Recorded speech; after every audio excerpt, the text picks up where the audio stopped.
What is good, people? Welcome back to the channel. KG's back. It is time for a brand new transfer talk video. Just before I get into the news and bits about Leeds United, have to say rest in peace to Diogo Jota and his brother Andre Silva, who passed away in a car accident. Not going to add too much to it, just thoughts to his family and everyone else close to them. And just be grateful when you get back into the house in one piece. I always say it's small things for me in life that give me pleasure, which is why I don't get overly stressed about things anymore. But just be grateful that your loved ones get back in one piece, because nothing is promised. So just rest in peace to them. And on we go to the news. And listen, people, there's no way of segueing out of that, by the way, but here we are now with news. And I'm just going to say this. It isn't overall very good news for Leeds United, as of latest reports to a couple of players. But as we know, everything changes very quickly in the transfer market. But these are the latest updates. Nikola Krstovic, who we've been in for what seems to be all summer, until he moves somewhere else, and then the local journals would tell us that we were never in for him.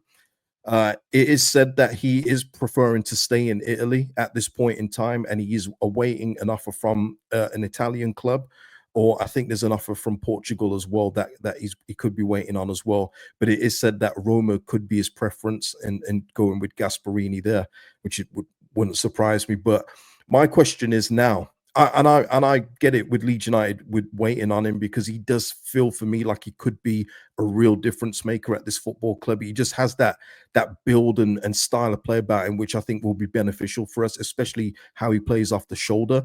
But how much longer do we wait for Krstovic? Or how long do we wait for another team that he prefers to come in, and then he's off, and then we're left holding our nuts? It's one of those now where, who's next on the list to Krstovic? Is it someone as good as him or anywhere near as good? Maybe we start exploring another avenue now with this one, because the latest report from this one was that we've agreed a fee with Lecce, but that was, I swear that was like a week ago now. So we are just in limbo waiting for Krstovic, or maybe another club to come in and bid for him. And it just comes to a point where we have to have our own internal deadlines.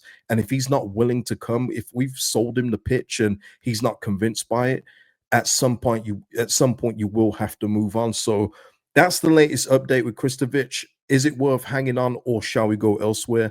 Let me know your thoughts in the comments. Staying on the theme of not preferring a move to Leeds United, reportedly Douglas Luiz is uninterested in a move to Leeds United this summer. Tutto Sport reporting that he's got no desire to move to Ellen Road this summer, suggesting that he could move elsewhere in the Italian top flight instead. So much like Krstovic, he would prefer to stay in Italy, but just to another top team there. It was always an ambitious move for Leeds and everything else. But yeah, it does seem that Douglas Luiz at this point, at this report, is unconvinced by a move to Leeds, and he has rejected Forest in the past as well.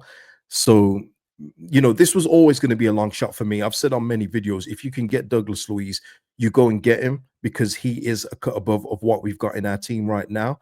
But I said it was so unlikely with everything how it is right now, with the coach that we've got and being a newly promoted team, that it was going to be unlikely that he'd come here, especially with Man United in the background as well. I think that if Man United going for him, I think he would go. But yeah, it seems at this point, the latest report is he is not interested in a move to Leeds United. So on we move again. Timothy Weah, who we've spoken about recently, apparently Leeds are still interested in the winger slash fullback. He seems to be a jack of all trade, master of none. Very versatile player. But Marseille have also thrown their names into the hat, and according to Mirko Di Natale, he could be available for around 15 million, which is much better than the 25. At 25 million, I had zero interest in this deal, because he's not worth 25 million pounds for me. But at 15 million for his versatility, it could be worth exploring. But I just get the feeling again that we're not really high on his list. And this is going with the theme of the video so far. I will get some good news in a moment, just a moment. But I just feel that also Everton have gotten interested in him as well.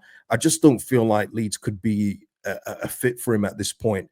And I know a lot of people talking about him rejecting Forest, but he could have rejected Forest for a number of reasons. I've said before, when speaking about it before, it could be that he's got, really good players in front of him, like Hudson-Odoi, like Elanga.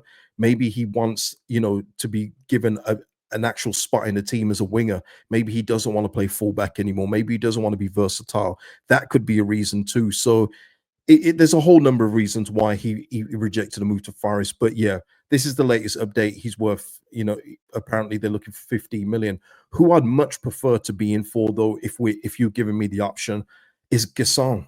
I mean, Brighton have now joined the race to sign Nice's Evann Guessand and are preparing to table a 25 million bid, while Fenerbahce have interest as well. This is the kind of player we should be going in for. This is a difference maker. This is somebody who comes in and you go, he probably takes Ramazani's spot. He could take Dan James's spot. Plays all across the forward line with the greatest of ease. There's no problems about him adapting. He's good in every single forward position. This is who I need Leeds United to be after. Not for me, Timothy Weah. It's just another squad member for me. Timothy Weah comes in. I think Ramazani starts ahead of him. I think Dan James starts ahead of Timothy Weah. So yeah, it's one of those where I wish we was in for Evann Guessand. But somebody else who we could be in for and has been given an indication of his preference to play is Gustavo Hamer, who we've obviously had a long-standing interest in. And it is said that he would prefer a move to the Premier League rather than going back to Holland at this point of his career. Now, that's good news for Leeds United. It means that, there is a deal to be done there. But will it be with us? As we've already seen, we've been linked with many players, and then either we're not getting them, they're not interested in coming, or they've gone elsewhere. Is this going to be another case where maybe Everton, maybe Fulham? I keep seeing Fulham, just Harmer and Fulham, just it keeps on coming up, together with me. But will somebody else fancy Gus Hamer and be more urgent in their approach to sign him this summer? We shall see. But in Gus Hamer's case, the latest report is that he does want to move to the Premier League, which is good news for Leeds United. So hopefully we'll keep an eye on that. Listen, it wouldn't be a video without mentioning Sunderland, but they have sent a contract offer to Nice's Melvin Bard, who is a left back for them. And it seems like they're trying to get a deal done to get him signed. And I know their new sporting director is a very, very shrewd negotiator and, has a big Rolodex of contacts in France. And I think they're getting the whole usage out of that, as we've seen. But yeah, Melvin Bard, who is a really good, solid left back as well. Sunderland are in for him too. And we have to do this in Rival Watch. What I thought was poor, though, people, was the local report from Joe Donahue here. Now, I haven't read the article, so I don't know the nooks and crannies of it, but just this sentence, this paragraph alone: Sunderland's business this summer is more sit up and take note than Leeds is sensible. Additional sting in the tail for Leeds as they land in shared targets. Sunderland having to make up a 24-point gap to Leeds and Burnley, though. Floors and ceilings assessed here. There's just so much wrong with that, and I'm not going to go into it on here, but the level of cope that is going around right now is insane. And it's almost making whatever we sign now, oh, that's going to be a shrewd move. It's almost going to be like anything we sign, oh, that's a really good move now. And you can't think like that. What if we had signed what Sunderland have signed so far, we'd be absolutely buzzing. Okay, I know some of you are trying to rewrite it and say, I don't want them anyway, that usual thing. But no, I mean, and the thing is with this kind of thing as well, I was watching Sunderland play. When they realized they couldn't go up automatically, they were just coasting in that top six. They knew they weren't going to drop out the top six. They knew they weren't going to get top two. They were just coasting until the end of the season almost. Dangerous to do going into the playoffs. You want momentum, but they weren't playing to their full potential in the latter part of the season. Also, as well, if you want to look at it another way, we've lost two big components of that championship winning team in terms of Junior Firpo going out, Manor Solomon going out, and they've added this summer really well. So there's all kinds of things to consider here. And more importantly, we start the season, people, on 0 points along with everybody else. So yeah, just Leeds United need to not fall into the trap of trying to cope with everything that's going on, and just get aggressive and ambitious in this transfer market before we really, really fall behind. Oh, there was an update as well on Perri. And I don't know why I haven't got his tab up, but Perri of Lyon is being I think has accepted a contract proposal from Galatasaray, although a deal hasn't been agreed between the clubs. And like I've said before, people, just because someone agrees terms with a club, it doesn't mean that that's done and dusted. So Leeds United can still get involved in signing Perri in goal.